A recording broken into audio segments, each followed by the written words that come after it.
नमस्कार, पहाड़ समाचार देख रहे हैं आप। मैं हूं आपके साथ धीरेन्द्र अवस्थी और बुलेटिन की शुरुआत करते हैं बड़ी खबर से। आज उत्तराखंड जाएंगे केंद्रीय गृह मंत्री अमित शाह। देहरादून में जनसभा के जरिए हुंकार भरेंगे और हरिद्वार में साधु संतों से मुलाकात भी करेंगे।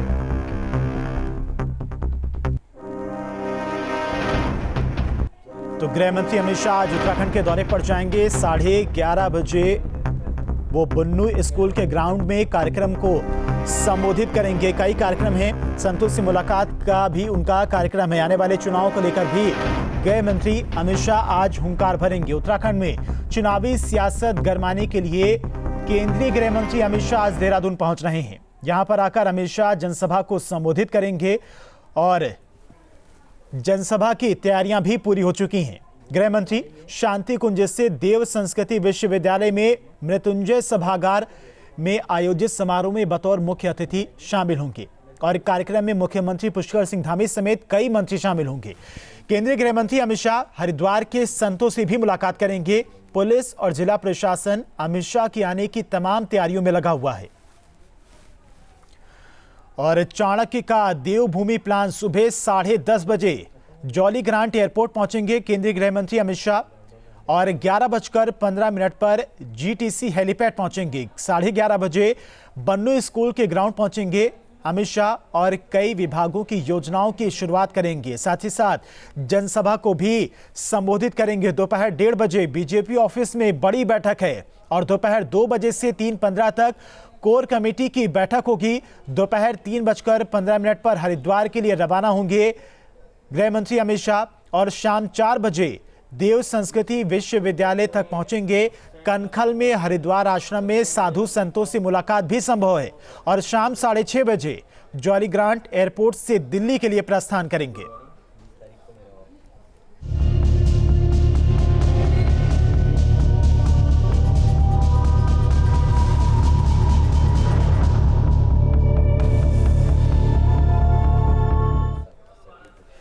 और प्रधानमंत्री नरेंद्र मोदी 5 नवंबर को केदारनाथ जाएंगे। पीएम के दौरे को लेकर आधिकारिक कार्यक्रम भी जारी कर दिया गया है। पीएम 5 नवंबर को केदारनाथ धाम के दर्शन करेंगे और आदि गुरु शंकराचार्य की मूर्ति का लोकार्पण करने के साथ ही केदारपुरी में चल रहे पुनर्निर्माण कार्यों का निरीक्षण भी करेंगे। पीएम इसके बाद सरस्वती स्थापत्य का जायजा लेंगे और बताया गया है कि प्रधानमंत्री नरेंद्र मोदी जनसभा को भी संबोधित करेंगे। केदारनाथ दौरे पर पीएम मोदी 130 करोड़ से ज्यादा के पुनर्निर्माण कार्यों का लोकार्पण करेंगे और 180 करोड़ के कार्यों का शिलान्यास करेंगे। एक महीने में पीएम प्रधानमंत्री मोदी का यह उत्तराखंड का दूसरा दौरा होगा और इससे पहले 7 अक्टूबर को पीएम ने एम्स ऋषिकेश में ऑक्सीजन संयंत्र का उद्घाटन किया था। तो प्रधानमंत्री मोदी 5 नवंबर को केदारनाथ के दौरे पर जाएंगे। आदि गुरु शंकराचार्य की मूर्ति का लोकार्पण करेंगे। 130 करोड़ की पुनर्निर्माण योजना की भी शुरुआत प्रधानमंत्री मोदी करने वाले हैं। बड़ी सौगात एक बार फिर से केदारनाथ को प्रधानमंत्री मोदी देने वाले हैं। तो प्रधानमंत्री मोदी के दौरे को लेकर कार्यक्रम की तैयारियां वहां पर शुरू हो चुकी हैं। बड़ा दौरा ये माना जा रहा है और अक्सर प्रधानमंत्री मोदी केदारनाथ जाते रहते हैं। 5 नवंबर को भी उनका दौरा है। 130 करोड़ की परियोजनाओं की सौगात देने वाले हैं। आदि शंकराचार्य की मूर्ति का अनावरण भी करेंगे। और केदारनाथ धाम से अच्छी खबर सामने आई है। 1.5 महीने में 2 लाख से अधिक तीर्थयात्रियों ने बाबा केदार के दर्शन किए हैं। अभी भी बाबा केदार के दर पर भक्तों की भारी भीड़ लगी हुई है। आलम यह है कि भक्तों की लाइन में लाइन लगना पड़ रहा है। बता दें कि कोरोना महामारी के कारण इस साल लगभग 4 महीने तक केदारनाथ धाम की यात्रा बंद रही थी और मई महीने में ही केदारनाथ धाम के कपाट खुल गए थे, लेकिन कोरोना महामारी के कारण यात्रा खुलने की अनुमति नहीं मिली थी। लेकिन कोरोना के मामलों में गिरावट के बाद 18 सितंबर से यात्रा की इजाजत दे दी गई।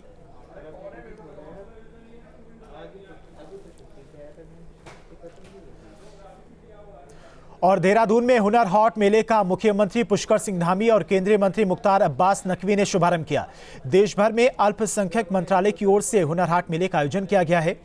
मेले का शुभारंभ करते हुए सीएम धामी ने कहा कि इस तरह के मेले में हुनर वाले लोगों को बेहतर मंच प्रदान करता है और उनके हुनर को दुनिया तक पहुंचने का ये एक जरिया है। उन्होंने कहा कि राज्य सरकार भी लगातार इस तरह के हुनरबाजों की मदद करने का प्रयास कर रही है। और केंद्रीय मंत्री मुख्तार अब्बास नकवी ने कहा कि आज़ादी के अमृत महोत्सव के तहत इन मेलों का आयोजन किया जा रहा है और इसके जरिए प्रधानमंत्री नरेंद्र मोदी के लोकल फॉर वोकल को बढ़ावा देने के लिए भी किया जा रहा है।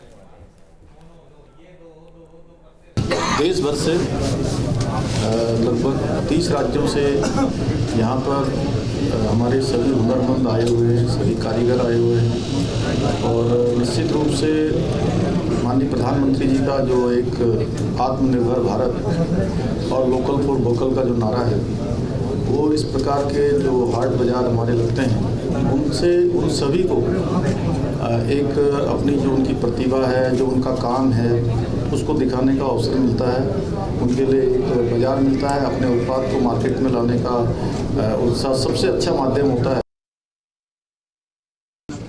स्वदेशी और स्वावलंबन आत्मनिर्भर भारत प्रधानमंत्री नरेंद्र मोदी जी का जो संकल्प है, उसका हुनर हाट एक सशक्त और प्रामाणिक प्लेटफॉर्म है।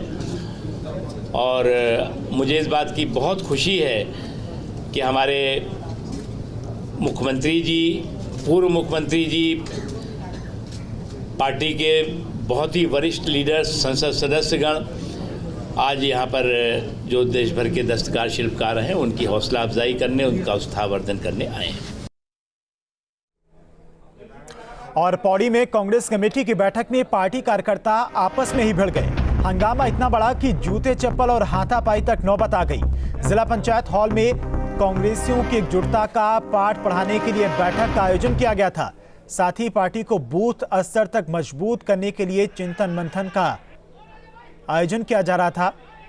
मगर इसी बीच कांग्रेसी कार्यकर्ताओं ने महिला कांग्रेसियों को अभद्र शब्द कह डाले, जिसके बाद माहौल बिगड़ गया और उसके बाद महिला कांग्रेसियों ने जूते चप्पल की बौछार कर दी। तो पौड़ी में कांग्रेस की तरफ से इस बैठक का आयोजन किया गया था, जिसमें आने वाले चुनाव को लेकर रणनीति बननी थी, लेकिन इस बैठक में आपस में ही कांग्रेस के तमाम कार्यकर्ता भिड़ गए। ये कांग्रेस के पदाधिकारी भी नहीं हैं, लेकिन ये कांग्रेस की मीटिंगों में आते हैं। इनकी मानसिकता कांग्रेस की तरफ लगती तो है, लेकिन ये कांग्रेस में जब भी आते हैं ये पदाधिकारी भी नहीं है, लेकिन ये माहौल ख़राब करने के लिए ही आते हैं। इन्होंने 2-3 बार यहाँ माहौल ख़राब कर दिया है। बहुत अच्छा हमारा कार्यक्रम चल रहा था और इनकी वजह से ये पूरा व्यवधान हुआ। भले ही हमारा पूरा कार्यक्रम संपन्न हो चुका था, लास्ट में ये कह रहे थे, लेकिन इन्होंने लास्ट में माहौल ख़राब किया। और उत्तराखंड कांग्रेस में कलह खत्म होने का नाम नहीं ले रही है। आपके टीवी स्क्रीन पर 2 तस्वीरें हैं। पहली तस्वीर मसूरी की है, जबकि दूसरी तस्वीर पौड़ी की है। दोनों ही जगहों पर कांग्रेस में कलह दिखाई दी। मसूरी में तो हरीश रावत को कार्यकर्ताओं को नसीहत तक देनी पड़ गई, मगर गोदियाल कांग्रेस की कलह को छिपाते नजर आए। पौड़ी में तो हाथापाई तक नौबत आ गई।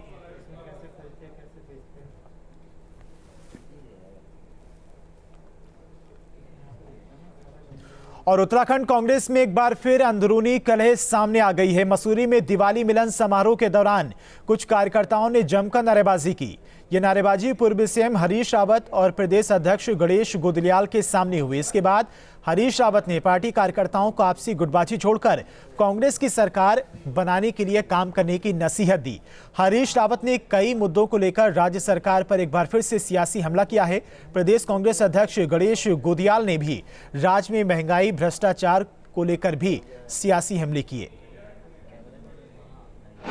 अपने अपने तरीके से लोग बात करते हैं और उसके बाद जो लक्ष्य होता है उसकी तरफ सब मिल करके एकजुट होकर के चलते हैं। और मैं समझता हूँ इतना शानदार कार्यक्रम सब ने मिलजुल करके किया है और उसके लिए वो बधाई के पात्र। कोई गुट नहीं है, कांग्रेस एक है। और अगर कुछ लोग अपने इच्छित नेता को, अपने पसंद के नेता को अगर नारे लगाते हैं कि भाई फलां नेता जिंदाबाद, तो इसको गुटबाजी के तौर पे नहीं देखा जाना चाहिए। हम सब एक मंच पर हैं, एक बात कर रहे हैं और भारतीय जनता पार्टी के सामने हम इस प्रदेश को एक ऐसी सरकार देने का विकल्प प्रस्तुत कर रहे हैं जो सबके मन की इच्छा के अनुरूप शासन चलाए। और पहाड़ों पर आई आपदा से धान की फसल पूरी तरह से तबाह हो चुकी है। धान की खेती जमींदोज हो चुकी है। किसानों की बर्बाद फसल की मुआवजे पर सियासी महाभारत भी छिड़ गई है। कांग्रेस ने कहा कि किसानों की हजारों एकड़ फसल को नुकसान हुआ है, मगर सरकार 5,000 रुपए प्रति एकड़ के हिसाब से मुआवजा दे रही है, जो नाकाफी है। यशपाल आर्य के मुताबिक किसानों को मुआवजा कम से कम 20,000 रुपए प्रति एकड़ के हिसाब से मिलना चाहिए। उन्होंने आरोप लगाया कि पीड़ितों को दिया जाने वाला मुआवजा ऊंट के मुंह में जीरे के बराबर है। कम से कम 20,000 रुपये प्रति एकड़ तो मिलना ही मिलना चाहिए मुआवजा किसानों को। और जो घर उसमें इनको अपने जो मानक हैं, आपदा के मानक हैं, उसमें भी संशोधन करना चाहिए, परिवर्तन करना चाहिए। और मेरा मानना है, कांग्रेस का मानना है कि जो लोगों के घर सब तबाह हो चुके हैं, बर्बाद हो चुके हैं, नामो निशान मिट गया है।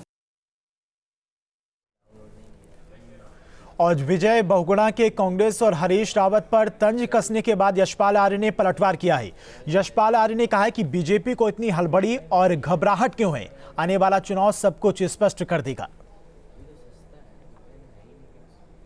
ये तो नज़दीक आ चुका चुनाव ना, इतनी घबराहट क्यों है, इतनी हड़बड़ाहट क्यों है भारतीय जनता पार्टी को, क्यों इतने चिंतित दिखाई दे रहे हैं। सब कुछ चल रहा है, इसलिए हड़बड़ाहट भी है, बौखलाहट भी है, और इसके अलावा कुछ नहीं है।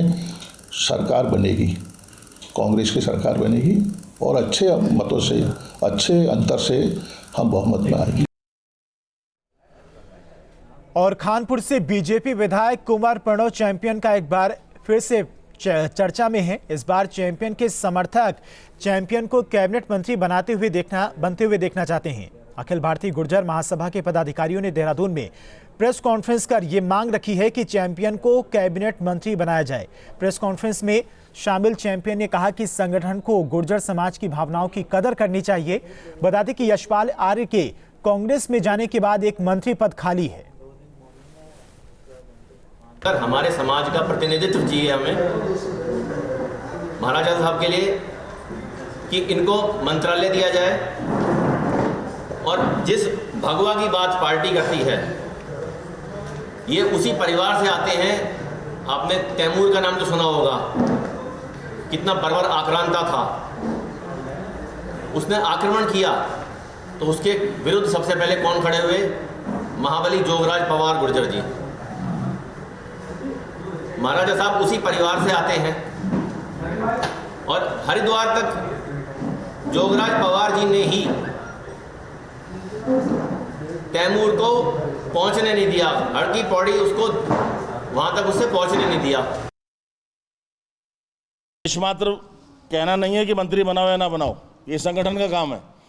ये आए समाज की तरफ से ओबीसी के। तो जहां तक मैंने बात में आपकी देखा, कोई चेतावनी नहीं है, खाली सुझाव मात्र है पार्टी को कि जो किसान आंदोलन चल रहा है, जो बीजेपी का ओबीसी वर्ग था, जो बीजेपी का पक्का वोट बैंक था, वो किसान आंदोलन में जुड़ चुका है।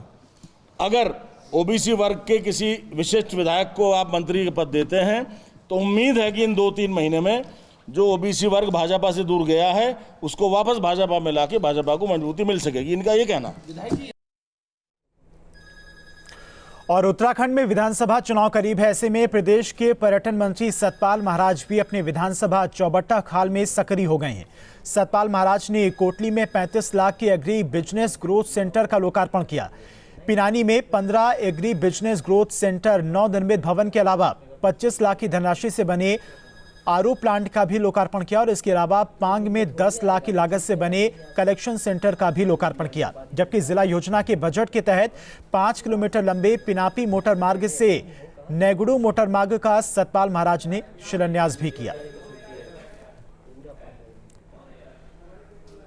और चित्रकूट से इस वक्त की बड़ी खबर आ रही, डकैत गौरी यादव को एसटीएफ ने मार गिराया है। एडीजी अमिताभ यश की अगुवाई में बड़ी कामयाबी मिली है। डकैत गौरी यादव पर 5 लाख रुपए के नाम घोषित था और डकैत के पास से AK-47 समेत कई असलहे बरामद किए गए। तो चित्रकूट से इस वक्त की बड़ी खबर आ रही है, पुलिस को बड़ी कामयाबी मिली है। 5 लाख के इनामी बदमाश गौरी यादव को ढेर किया गया है। और एडीजी अमिताभ यश की अगुवाई में ये बड़ी कामयाबी पुलिस को मिली है। डकैत गौरी यादव, जिस पर 5 लाख रुपए का इनाम था, उसे ढेर किया गया है। AK-47 राइफल भी उसके पास से बरामद की गई है। ये उसके राइफल की तस्वीरें, कई और असलहों का जखीरा भी उसके पास से बरामद किया गया है। तो कल देर रात में ये मुठभेड़ हुई है। बड़ी कामयाबी है पुलिस की। 5 लाख रुपए का इनाम गौरी यादव पर पुलिस ने घोषित कर रखा था और देर रात ये पुलिस को कामयाबी मिली है। AK-47 और कई असलहे भी पुलिस को इसके पास से बरामद हुए हैं। सबसे पहले न्यूज स्टेट उत्तर प्रदेश उत्तराखंड पर आप ये देख रहे हैं। बड़ी खबर है, चित्रकूट से 5 लाख के इनामी बदमाश गौरी यादव को पुलिस ने एनकाउंटर में ढेर किया है।